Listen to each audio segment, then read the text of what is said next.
Hi, everybody. Um, I just came on here because I'm not gonna be doing cash stuffing for a while. I'm probably gonna be just doing some talking videos. I'm just sitting in my room. Um, my car cost me a little over $300 to fix, and it was the heater that was the motor blower that was out, and then I needed an oil change on top of that. So I decided to, kill two birds with one stone, and so I got the motor blower fixed and the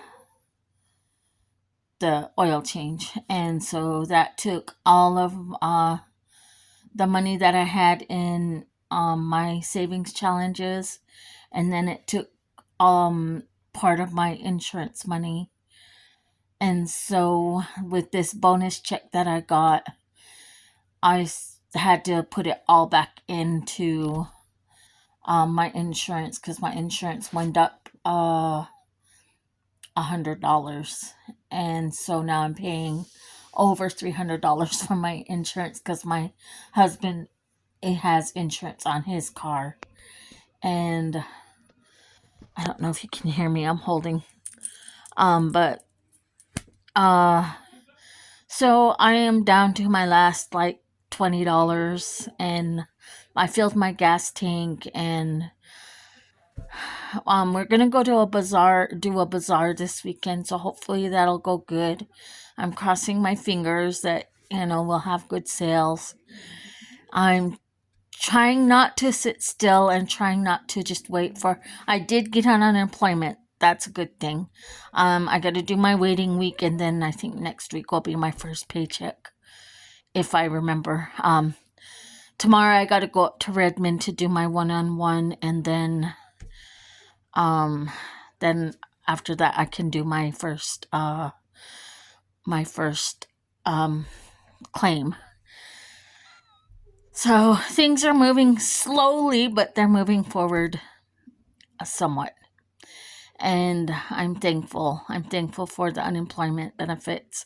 I'm thankful that they're there for me to use, because I thought actually the second job was going to prevent me from having to do unemployment, but it didn't work out that way. So I was getting so frustrated. I even threw my computer. And I'm one that paperwork and me do not get along. It stresses me out. It gives me extreme anxiety. Remembering dates and remembering years is hard for me. I have to write everything down, but even that is hard.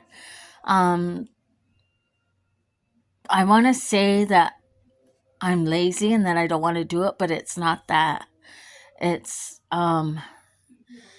sometimes overwhelming for me to always write. And so when it comes to, and computers and technology just get me riled up, because I'm just like, okay, you're supposed to do what I say, and you're supposed to do it the way I say it. And if you enter the thing wrong, like I was entering my automatic payment information into the computer, and then at the end it said I had to review the their debit card system in case mine didn't go through. Then it would automatically fall back onto that debit card. And so I did that, and then when I did that, it backed me clear out of the page that I was on, and then I tried to back into it, and it would just totally just back out to my home page on my computer. And I did that like 3 times, and that's when I finally just threw my computer. I didn't throw it. I just tossed it at the end of my bed, and I was like, ah! I screamed, and my husband's like, what? And I was like, this process is making me upset. I said, this is supposed to be here for me. I'm supposed to be able to use it. All of my information was in the old system, and now I have to move over to this new system. And this new system is supposed to be easier. But is it easier for them or is it easier for me? It don't feel like it's easier for me. It feels like it's easier for them. And so I was just frustrated.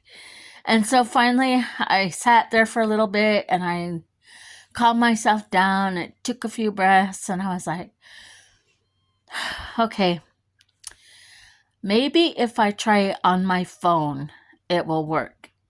And so I went back into my system on my phone, got in there, and it's a good thing I saved all my data because you can save your data after each page. And so I was doing that because the first time I did it, I backed out and had to start all over. So after every page, I was saving. And I got to the last page and then it backed out. But then it was good because the third time I went in, I was at my same page. So I was like, good. So then I wasn't that frustrated. But when I went on my phone and did it, it did it the right way. And then I was like, yes, all right. So I was like, and then they have this little chat thing on the bottom in the corner.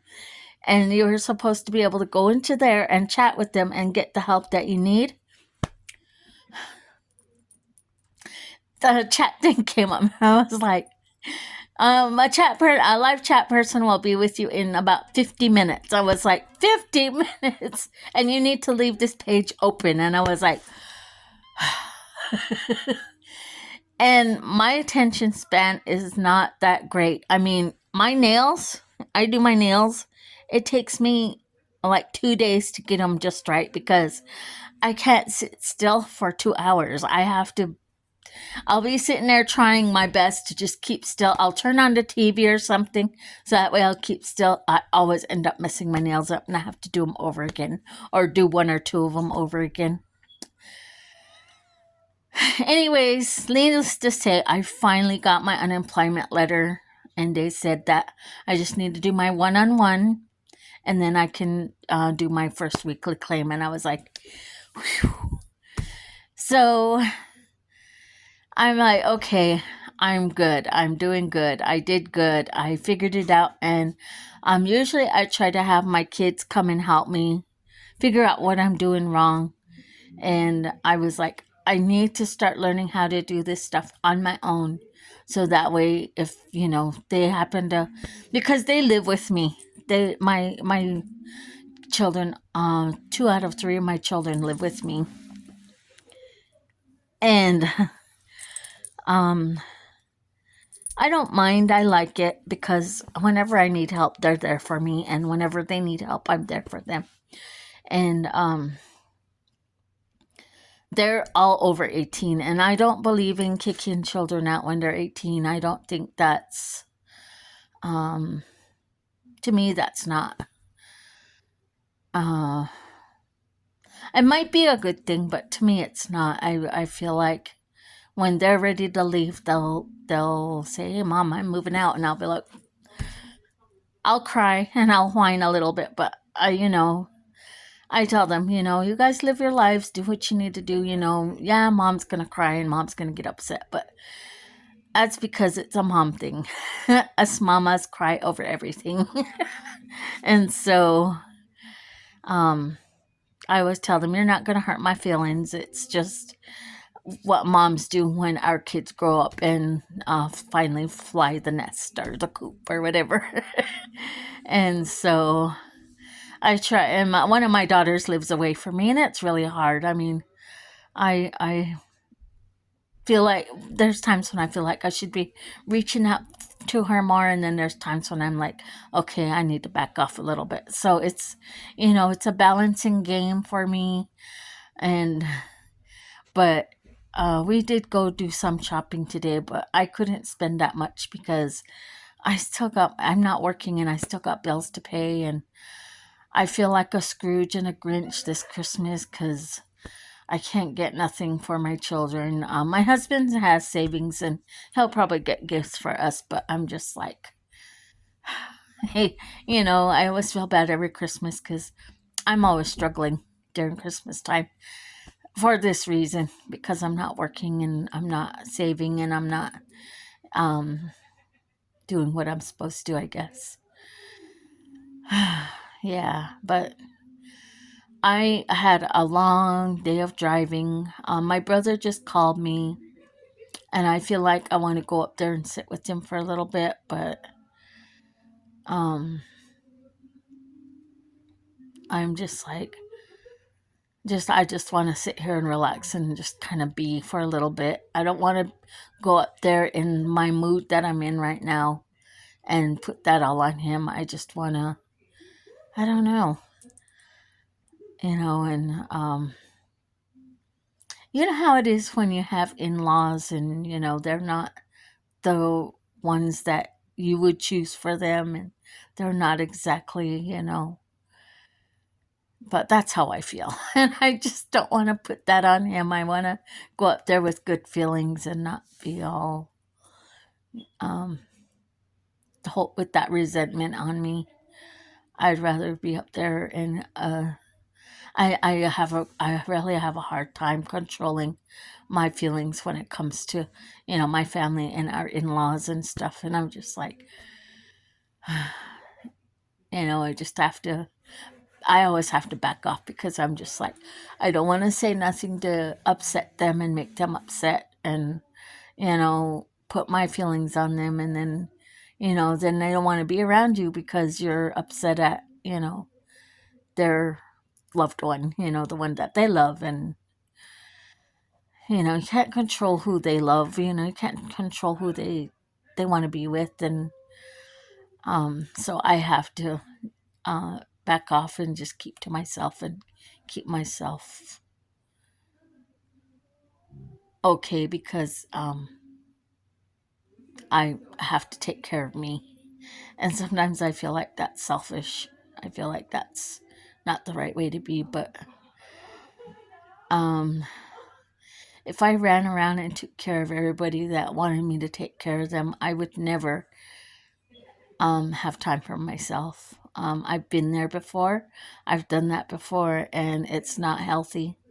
Um, I would like be driving around. Um, I'd wake up.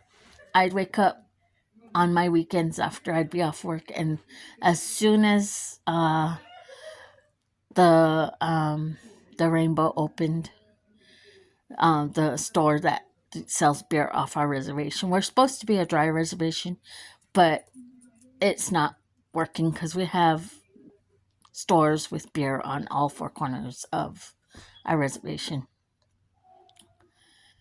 But anyways, as soon as openings would happen, I'd start getting calls. Can I get a ride? Can I get a ride? Can I get a ride? And at that time, my um ability to say no was not good. I could not say no for the life of me because I didn't want to hurt nobody's feelings. I didn't want to feel nobody feel bad. I didn't want nobody mad at me. I didn't want nobody beating me up or whatever. I couldn't say no. I just had all the reasons in the world to say, why I bend over backwards. And I can't remember what happened. Or something happened, and um oh, but speaking about the rides, I would be given rides until like 1 or 2 o'clock the next morning. Like I'd go home and go to sleep for maybe 20 minutes, and then I'd get a call again, and they'd be like, "I need a ride." And everything is closed at down here. Everything on weekdays it's closed at 11 o'clock. Weekends it's closed at 2:30. And so I'd be going until 1 or 2 o'clock every night, and then I'd get home and sleep for until 7 o'clock the next morning on Sunday morning, and it would start over again, and I'd be awake until 3 o'clock the next morning, and then I'd have to go to sleep and go to work on Monday morning. Even when I was at work, people would show up at my work and be like, "Are you on your break yet?" or are you on your lunch? And I just wouldn't say no. I'd just be like, yeah, I could take a break right now. And I would be gone. I don't know how I hung on to that job for 4 years. I would be gone for like up to a half hour to 45 minutes. And then I'd come walking in, and I just feel so defeated because, I overtook my break, and my coworker was, frustrated because she didn't get a break. And then lunchtime would come around, and somebody would ask me for another ride, and I'd be like, oh, okay, I got a whole hour, and then I'd be gone 2 hours. And my coworker again would be out because they didn't get their lunch. And so, and it would just go cycle after cycle after cycle after cycle after cycle. And I don't remember what happened, but I ended up in counseling. I had to get counseling. And one day I showed up to my counseling session, and I was literally falling asleep sitting there. And the lady was like, what's going on? How come you're so tired? And I was like, I don't know. And she's like, there's got to be a reason. Why are you tired? And then I just sat there, and I was like, well, I was given a ride till 2 o'clock this morning. I slept for 4 hours. I went to work. And then I just gave a ride to somebody else on my break and didn't get done until now. And it's my counseling session. And then I got to go back to work after this. And she said, why? And I said, well, because so-and-so needed a ride and I had to give it to them. And then they said, why? And I was like, because they called me and I had to give them a ride. They didn't have nobody else to give them a ride. And she said, why? And then I was just like, why is she asking me this over and over and over?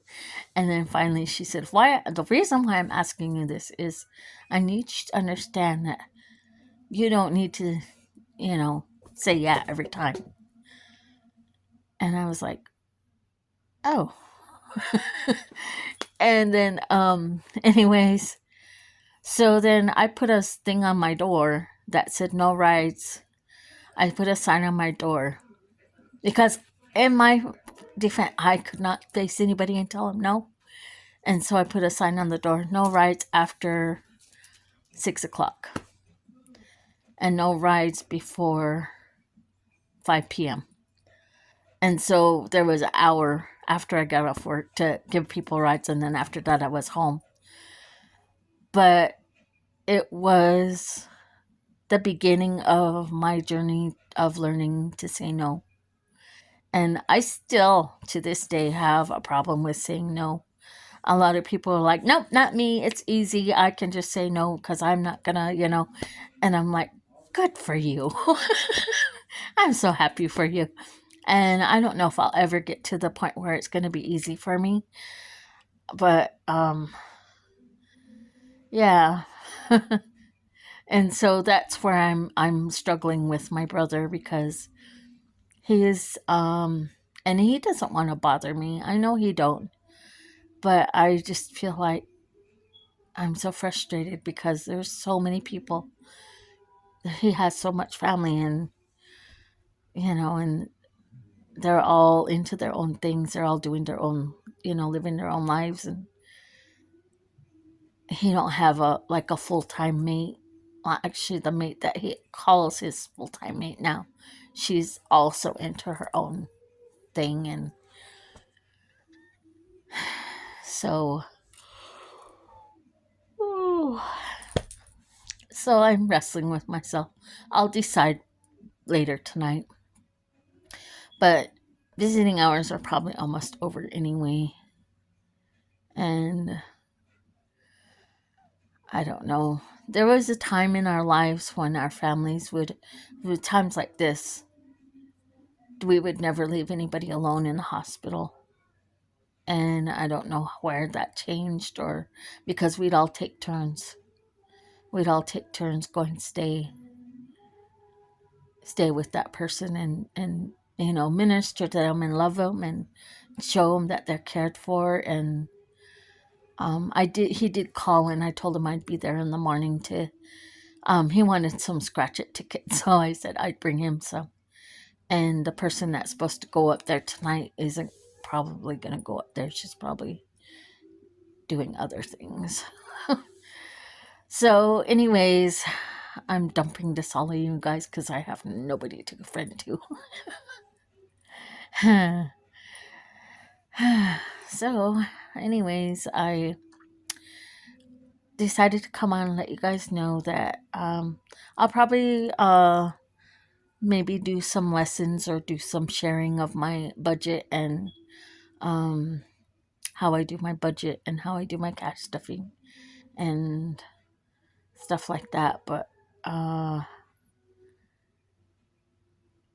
yeah, if you're a praying person, pray for me, pray for my brother, pray for my family. We're all just kind of, the holiday seasons are kind of tough for everybody. And I'll pray for you all. I have some special people on my prayer list that have requested prayers, and just know that I'm praying for you guys. And I do have a strong belief in prayer. I have a strong belief in the Lord Jesus Christ, um, and sometimes the Lord has to remind me, to trust Him and stuff, to trust Him and not to lean on to my own understanding. And sometimes that's hard because I go through life and I'm just like, I can do this, I can do this, I can do this. And sometimes I think that's my trauma from my upbringing, to take care of myself and to do things myself, do everything. I have to do everything. And then the Lord will say, lean not unto your own understanding. And then He'll give me a great big hug, and then I'll just lean into Him and I'll be like, okay, Lord. I truly feel His presence sometimes in my life, and I just know that in my deepest, darkest times of my life, He was there. Even though I thought that He wasn't. I went into the most deepest gutters of my lifetime, and I thought that He wasn't there, and then He would just be like, I'm right here. And I'd just be like, oh, thank you, Lord. And I just break down crying. And I just have big crocodile tears. The ugly, snotty, slobbering cry that people get, that's me. But then it's just that when He does that, then it just feels like, you feel like that child with his daddy, her daddy, that that special care and love that a daddy feels for their daughter.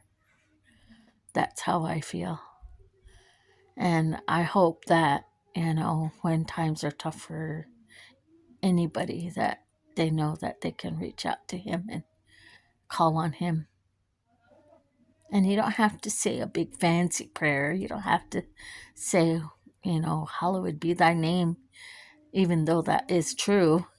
You can say simply Jesus or God, and He'll listen to you, and He'll listen to your heart and your mind.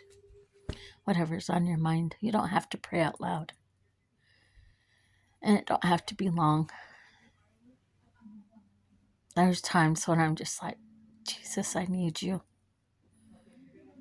And He'll be there. He'll be there. And He's already there. But you just have to acknowledge Him sometimes. And so there's sometimes that I do. I have to acknowledge Him and show Him that I need Him. And right now I do. I need Him because I can't be everywhere. I just have to pray for Him to be present with my brother and to take care of him because I can't be there. And to shower him with love from the top of his head to the soles of his feet. And to let him know that he has somebody. I know he knows him. He grew up in church, as a young boy, and I know that he's probably been in places that I've never been in that were darker than where I was. And he probably knows. He probably knows. But, and I just think that if he ever came out of his situation and he started really living for the Lord, I think he would have a beautiful testimony. I think he would have a wonderful testimony, and he would be a strong believer. So, yeah, I just thought I'd come and share my heart with you guys and share a little bit about what I'm going through. And I'm probably going to sign off here and straighten up my room a little bit more. My husband wants to change our room around, and so he's probably gonna do that, and so I need to make room for him to do that. And I've been slowly trying to declutter my area and get rid of stuff, and I gotta go through my things and see what I gotta take down to the bazaar on Saturday. So maybe I'll do a vlog of the bazaar and show you the different things that are on sale down there, and maybe get a couple of business cards for you guys if you guys are interested in any of the stuff that I show. Okay, well, I'm gonna sign off here. I think I've kept you guys company long enough, and I will talk to you guys again tomorrow. Stay awesome.